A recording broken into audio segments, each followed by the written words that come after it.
Assalamualaikum warahmatullahi wabarakatuh.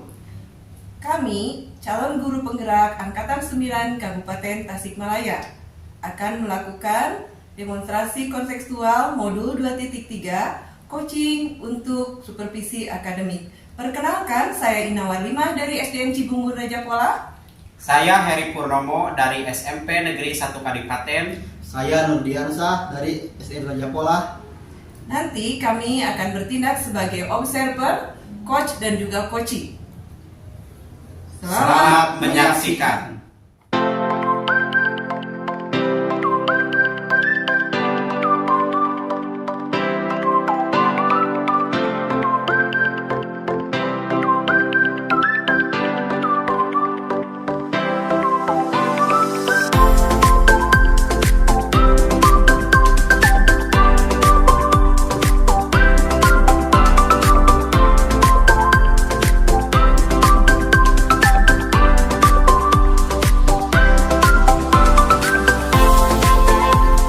Assalamualaikum Pak Heri. Waalaikumsalam Bu Ina. Selamat siang. Selamat siang. Apa kabarnya nih? Alhamdulillah baik Bu. Bagaimana kabar Ibu? Ya, alhamdulillah ya. Meskipun cuaca sedang musim hujan, kita harus tetap semangat Iya. terus. Ya. Tadi juga saya kehujanan Bu ini. Ya, tetap sehat ya Pak Heri ya. Amin. Ya, ya. Nah sekarang di sini kita akan membicarakan mengenai coaching yang nanti akan Bapak laksanakan. Tapi sebelumnya saya akan melakukan dulu yang harus dilakukan oleh observer, yaitu melakukan prasupervisi, kegiatan prasupervisi. Adapun yang akan kita bahas hari ini adalah mengenai rubrik penilaian dari percakapan coaching yang nanti akan Bapak lakukan. Nah Pak, yang nanti akan saya amati adalah apakah proses coaching itu sendiri sudah sesuai dengan alur tirta, kemudian bagaimana seorang coach memberikan pertanyaan yang berbobot, dan juga bagaimana coachee menanggapi pertanyaan dari seorang coach. Itu mungkin rubrik penilaian yang akan saya amati ya. Nah kemudian Pak, nanti dalam proses coaching itu sebetulnya kompetensi coaching apa sih yang ingin dikembangkan oleh Bapak? Saya ingin mengembangkan itu kompetensi kehadiran penuh, terus pertanyaan-pertanyaan yang berbobot, serta mendengarkan secara aktif. Ya. Nah, dari ketiga kompetensi itu, secara spesifik Bapak ingin mengembangkan yang mana? Kalau untuk pertanyaan berbobot mungkin saya akan mencoba ya, tapi yang paling saya ingin kembangkan adalah kehadiran penuh serta mendengarkan secara aktif. Kehadiran penuh dan mendengarkan secara aktif. Nah, nanti ya akan saya observasi secara spesifik adalah yang itu ya Pak ya. Yes. Nah kemudian Pak, indikator ketercapaian dari tujuan pengembangannya yang diinginkan itu seperti apa? Nah jadi saya itu menginginkan agar coach itu bisa dia itu memahami dan mengetahui apa solusi yang terbaik masalah yang sedang dihadapi. Nah, jadi saya itu menginginkan agar coach itu mampu mengeksplor ide atau gagasannya untuk memecahkan masalahnya sendiri, dan dia mampu mencari solusi atas permasalahannya. Baik ya Pak, nanti saya akan melihat proses coachingnya seperti apa. Saya akan mengobservasi kegiatan coaching yang Bapak lakukan. Udah siap sekarang ya Pak ya? Ya siap. Yuk mari kita lakukan Pak. Ya, mari Bu. Ya. Selamat siang Pak Dian. Selamat siang Pak Heri. Bagaimana kabarnya hari ini Pak Dian? Alhamdulillah baik Pak Heri. Alhamdulillah. Gimana sehat? Alhamdulillah sehat Pak. Masih semangat ya Pak ya? Insya Allah Ya, semangat ya, Pak. walaupun kadang cuaca itu tidak menentu sekarang ya, kadang kemarin itu panas, sekarang ini hujan. Semoga sehat selalu ya Pak ya. Amin. Ya. Pak Dian, begini, kemarin itu maaf ya, Pak Dian itu nelpon saya tapi saya tidak angkat oleh saya, maaf ya. Iya betul. Barangkali ada yang ingin disampaikan. Kebetulan Pak Heri, sedang butuh teman bercerita. Ya. Karena saya sedang mengalami suatu masalah di kelas yang saya sendiri belum tahu bagaimana solusinya. Mungkin Pak Heri bisa membantu saya untuk mencarikan solusi atau membantu saya untuk menemukan bagaimana cara mengatasi. Iya, iya.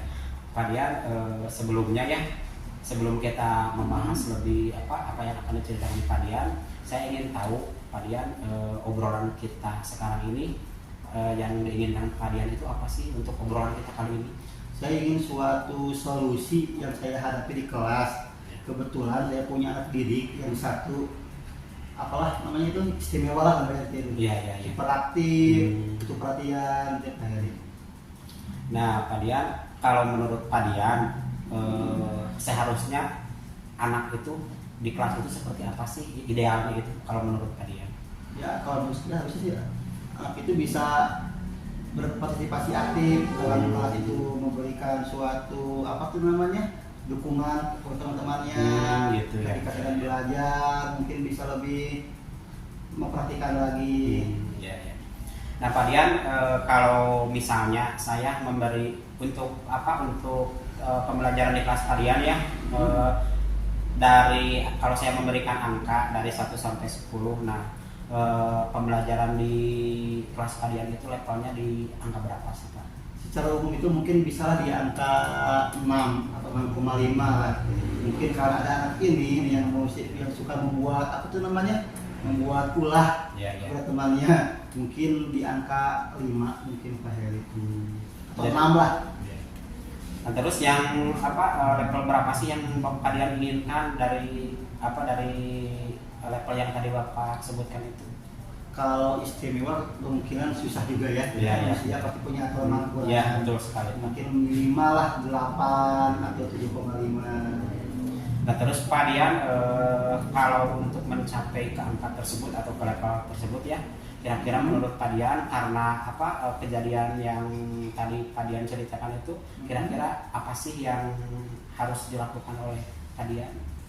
Saya pernah melakukan komunikasi dengan ayahnya. Saya cari tahu mungkin latar belakang keluarganya. Ternyata benar, itu korban broken home Pak Heri.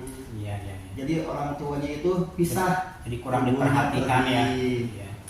Diurus oleh ayahnya. Kebetulan ayahnya juga itu orang sibuk, kan dia seorang guru harian.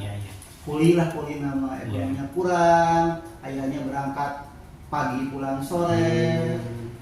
Kadang-kala dia juga secara itu kalau itu mandiri Pak Heri. Dari kelas 2-nya mandiri. Nah, terus Pak Dian sendiri ya, dengan keadaan siswa Pak Dian tadi, seperti yang diceritakan tadi, apa sih tindakan yang akan dilakukan oleh Pak Dian agar hal tersebut, selain yang tadi Bapak ceritakan ya, menemui orang tuanya dan mengetahui latar belakang anak tersebut, nah, terus apa lagi sih yang ingin Pak Dian lakukan agar tujuan pembelajaran yang Pak Dian inginkan itu tercapai? Jadi dia ingin itu si anak itu kan dia itu bisa lebih aktif lagi, lebih rajin lagi. Kadang sekolah, kadang tidak. Kalau secara umum sih sudah kondusif sekolah mah. Cuma yang saat ini cara ini, dia sudah berbagai cara saya lakukan. Komunikasi dengan ayahnya juga susah. Mungkin yang akan saya lebih ini adalah memberikan perhatian khusus kepada anak. Dari segi ekonomi kan dia kurang, mungkin saya bisa secara pribadi lah, atau bisa mengkondisikan teman-temannya untuk lebih peka terhadap teman itu, dirangkul lagi. Mudah-mudahan dengan demikian dia lebih betah di sekolah. Kalian apakah sudah atau akan dilakukannya nanti untuk ini mungkin secepatnya, mungkin besok juga bisa dimulai untuk mulai dilakukan ya, biar anak ya Pak Dian ya, jadi bagus ya apa yang akan Pak Dian lakukan untuk mengatasinya, bagus ya, bisa jadi melakukan melakukan pendekatan ya, bagus sekali ya. Pak Dian, mungkin ya untuk perbincangan kita cukup sekian ya, mungkin kalau tidak ada yang ingin ditanyakan lagi sementara cukup dulu, mungkin nanti kita coba dulu. Mungkin apabila mentok lagi saya akan hubungi lagi. Ya, siap. Membantu saya mencari solusi. Siap, Pak. Terima kasih sama-sama. Ya, sama-sama Pak Dian. Ya. Maaf mengganggu aktivitas saya. Ya, apa-apa Pak Dian. Mudah-mudahan jadi amal kebaikan. Ya, amin. Ya, sama-sama. Ya, terima kasih ya Pak Dian. Sama-sama Pak Heri. Halo Pak Heri. Ya, halo Bu Ina. Gimana, sudah ya melakukan coachingnya? Alhamdulillah sudah. Alhamdulillah tadi juga saya sudah mengamati pada saat Pak Heri melakukan coaching. Nah sekarang ada yang ingin saya tanyakan nih Pak Heri. Nah menurut Pak Heri nih saat melakukan coaching tadi yang menjadi indikator ketercapaian pengembangan yang diinginkannya bagaimana? Apakah sudah tercapai atau belum? Alhamdulillah ya untuk ketercapaiannya sudah saya ikuti alur Tirta itu ya Bu ya untuk mencapai tujuan dari coaching tadi. Yang pertama saya mengikuti alur Tirtanya itu yang pertama itu tujuan dulu. Saya tanyakan kepada coaching saya ya tujuan dari coaching tadi. Terus saya juga tadi setelah itu saya coba identifikasi masalahnya ya dari si coaching tersebut. Nah terus juga saya tadi menanyakan kepada coaching saya rencana aksi yang akan dia lakukan dari permasalahannya itu. Nah terus alhamdulillah tadi juga si coaching ya jadi sudah menemukan masalahnya atas masalah yang dia obrolkan kepada saya tadi, dan juga tadi itu tanggung jawab sudah saya lakukan sesuai dengan alur Tirta. Nah jadi tadi saat coaching coachingnya sudah menemukan solusi ya? Ya alhamdulillah sudah menemukan solusi. Oke Pak Heri. Nah tadi juga saat saya mengamati proses coaching itu ada beberapa hal yang saya catat, diantaranya adalah betul sekali tadi pada saat pelaksanaan coaching alur Tirtanya sudah tercapai. Dan kemudian prinsip-prinsip coaching pun sudah ada seperti kemitraan, kemudian ada proses kreatif dalam mengajukan pertanyaan berbobot, dan juga sudah bisa memaksimalkan potensi dari si coaching. Nah, kayaknya pertanyaan terakhir nih Pak Heri. Nah, menurut Pak Heri nih, kompetensi apa lagi sih yang ingin dikembangkan berdasarkan hasil melakukan coaching yang barusan dilakukan? Ya, jadi yang saya ingin lakukan lagi ke depannya itu tindak lanjutnya tindak lanjutnya itu saya ingin berlatih terus ya agar proses coaching itu menjadi terbiasa gitu. Jadi tidak kaku, jadi mengalir dengan sendirinya. Jadi ingin ya tindak lanjutnya ingin seperti itu. Ingin terus tetap belajar untuk coaching itu.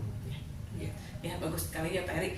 Semoga dengan terus berlatih sehingga kita jadi semakin mahir untuk mengeksplor potensi-potensi dari coaching kita sehingga bisa memberikan solusi untuk permasalahannya. Ya Pak Heri, kiranya sampai sini dulu ya pertemuan kita. Mudah-mudahan kita dipertemukan di lain waktu ya Pak Heri. Terima kasih. Ya sama-sama Ibu, terima kasih juga ya atas waktunya, terus atas masukan-masukannya itu ya bermanfaat sekali bagi saya. Ya terima kasih Pak Heri ya. Ya, Yuk, Assalamualaikum. Waalaikumsalam.